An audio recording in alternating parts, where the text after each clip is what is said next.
I want to touch on Duke's epic loss to Houston. They were, I guess they went without. They only had one field goal in like 7-8 minutes. They had within that time frame also like I think they had a ridiculous amount of turnovers. I think they had 8 turnovers in like 4 minutes or something ridiculous like that too. In addition to that, Cooper Flagg had the chance to win the game about an 8 to 10 foot fadeaway jumper, and unfortunately, he came up short.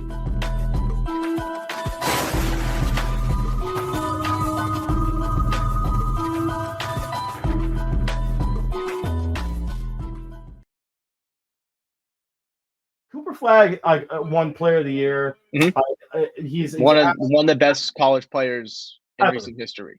I would say ever, honestly. The guy was 17 years old when the season started. The fact that you had a 17-year-old dominating the way he did is just it's unparalleled. All right, but here's where I'm kind of confused on. So John Shire, I think is a great coach. With all due respect to John Shire, I think he's a great coach. He was a great Dookie. He was a great Glenbard player in high school. However, I just think that situation towards the end of that basketball game could have been handled a little bit better. I don't like the isolation that they ran for Cooper Flagg. I would rather have done something with a screen roll option and having Cooper Flagg being the guy running that screen roll. And I get it. It's an isolation game of basketball that we play now, but I really do like the 2-man game involved. Disappointed. I think Cooper Flagg obviously does go to the NBA. But I think that was a very disappointing way to end a ridiculous college career. Yeah, no, I couldn't agree more. Like you look at the stat line. He dropped 27 points. Like he was shot 75% from 3, perfect from the shady stripe. Like Cooper Flagg had one of his best games of the tournament in that Final Four game against Houston. But then you look at how that team, which was supposed to be the odds-on favorite, like everybody's betting on Cooper Flagg, like one of the best players ever. His supporting cast, a couple of other true freshmen, a couple of vets were like the team was built for a deep run, and they had that deep run. But when your defense falls apart, especially that quick, when your offense doesn't have shots falling, and when your captain basically in Cooper Flagg, when the ball is in his hands and when he's not scoring, when he is not doing his job, nobody else in that team can do their job. Everything flows through Cooper Flagg. When he's off, the rest of the team is off. And you saw in those last few minutes of that Houston versus Duke game. So, I mean, I said in our group chat earlier, I was like, Cooper fraud flag ? Yeah. And those last minutes, even myself, I think I could have hooped better than him. And I'm telling you right now, last time I played professional basketball was in 5th grade. Last time I played professional basketball was in 5th grade. But in those moments, even on myself, I feel I could have done better. But you gotta chill there. You gotta pump the brakes a little bit, honestly. Hey now. But nonetheless said, he's going to the NBA.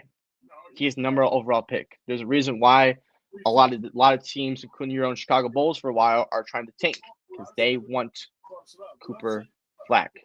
He is going to change the trajectory of an NBA franchise. It just really sucks that the last little bit of his college experience, you have that bad taste in your mouth. So I'm gonna jump off this real quick. Defensively for them, they were fine. Like they were fine defensively, honestly. However, Houston, on the other hand, defensively is one of the best defensive teams in the nation. And I think that affected other players around Cooper Flagg. So I pull up the stats for the game, and overall the team shot from the field 39%. Cooper Flagg, however, shot 42% himself. I think he played fine. He was able to do the things that he was supposed to do in that game and be a representative of that Duke, I almost said franchise, but of that Duke program. But I think some of the other guys around him weren't able to perform to the standards of Duke basketball.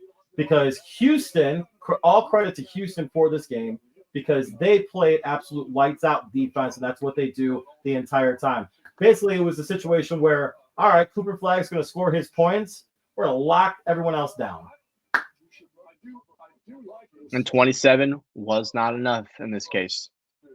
No, not at all. And then, let's see, we got the Florida. Oh, I got to pull that up.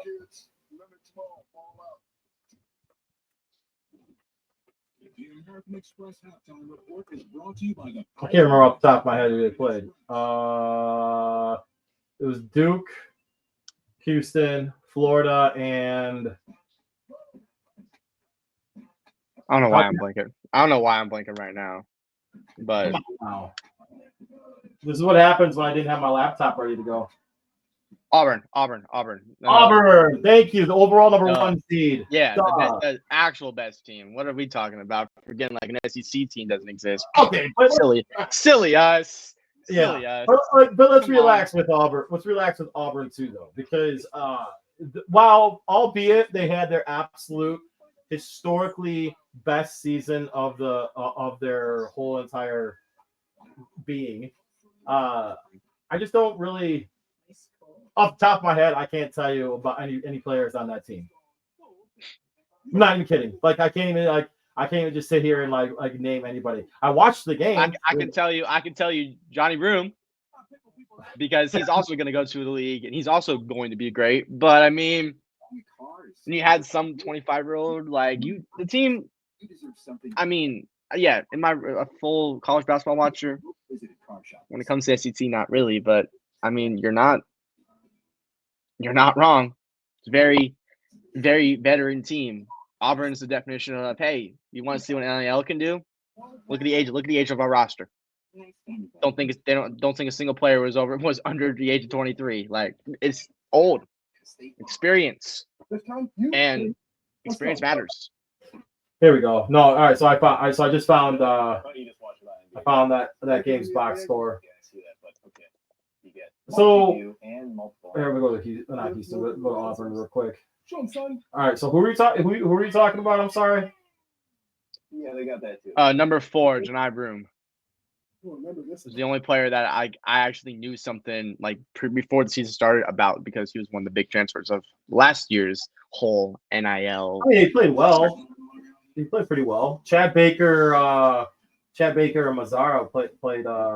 Who's 25? If the papers, right. if the papers are right. If the papers are right.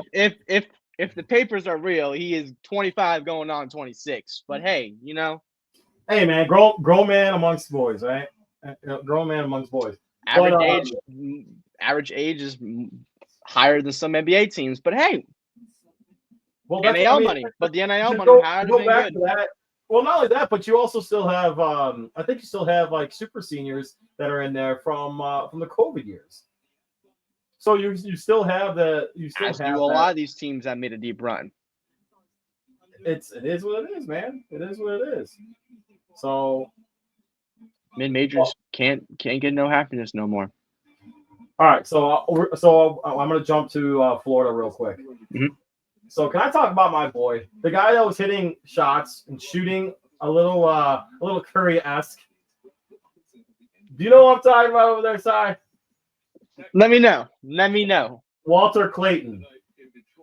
That guy, stud. Hitting threes like he was Steph Curry.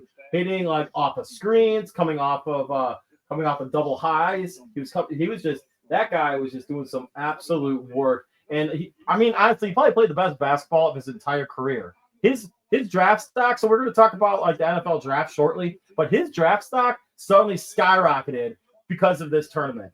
He took leadership. He was able to hit big shots, and he was able to look just like an absolute freaking stud. But best player out there. It would have been fun to see Florida and Duke play each other, to have Cooper Flagg and him go at it. Mm-hmm. I don't think they would have guarded each other, but it would have been cool to see them go like bucket for bucket. That would have been a fun matchup that we were kind of robbed of.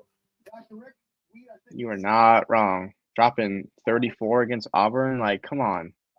Put the team on your back real quick. What? That's just Monster. What Absolute. did he do again? How many points did he have again? He didn't shoot. He didn't shoot particularly well against. Yeah, he only had 11 against Houston. Like he shot 14% from three.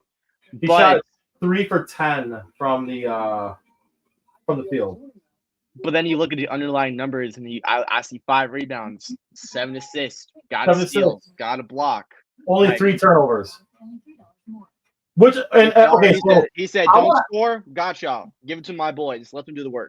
And I'm going to emphasize the turnovers, though, the lack thereof, I should say, against a team like Houston, as I talked about earlier, being one of the best defensive teams in the nation, if not the best defensive team in the nation. Crazy. So that game, honestly, though, that game was it was fun to watch. Florida was down by, what was it? I think 12 at one point. It was like one of the third largest comeback in national championship history.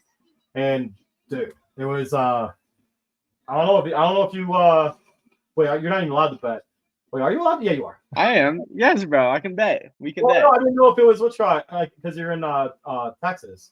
Nah, it's good in Texas. You can bet. So yeah, man, as soon as they were down by like 12, 10, I was like, you know what? Whatever. Might as well see what happened. I threw some money down. Got, I mean, not a lot, but we enough to do something. No, enough to buy me like a 6-pack of beer or something. You know? And that's all that matters these days. That's all that. Yeah, right. That's all that matters. That's all that matters these days. That's awesome. But you know what? Real quick, I just saw this right now too. What were your thoughts? You watched the game, right? I was at work, so I didn't get to watch as much as I want to. I know. It's upsetting. I know. Did you read about it or anything? Oh yeah, I saw the highlights. Okay, so did you see any of the? Did you see any of the stuff with the referees? I don't want to get into that. I don't want to get into that. I'm gonna try to be as level-headed, kind as I possibly can about this. Cool, because I'm not going to. Continue. Athletes are getting faster. Athletes are getting more skilled. The court is shrinking from that perspective of athletes being faster, bigger, faster, and stronger. So the court's going to be smaller, so to speak. It's not, but I just think that they need to have referees that are a little bit better and more consistent, for lack of a better way to put it.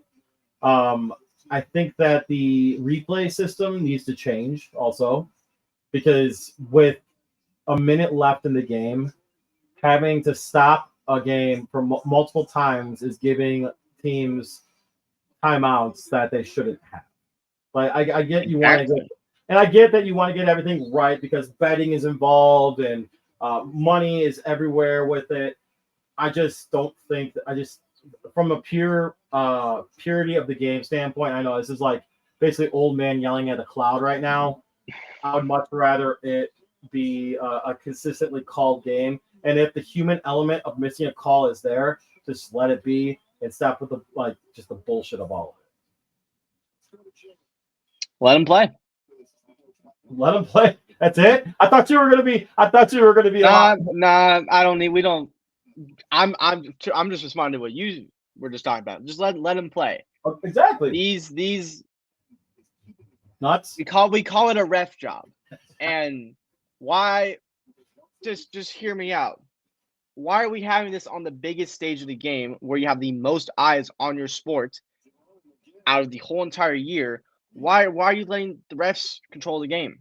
Yes, they're there to moderate, but they're not there to directly interfere.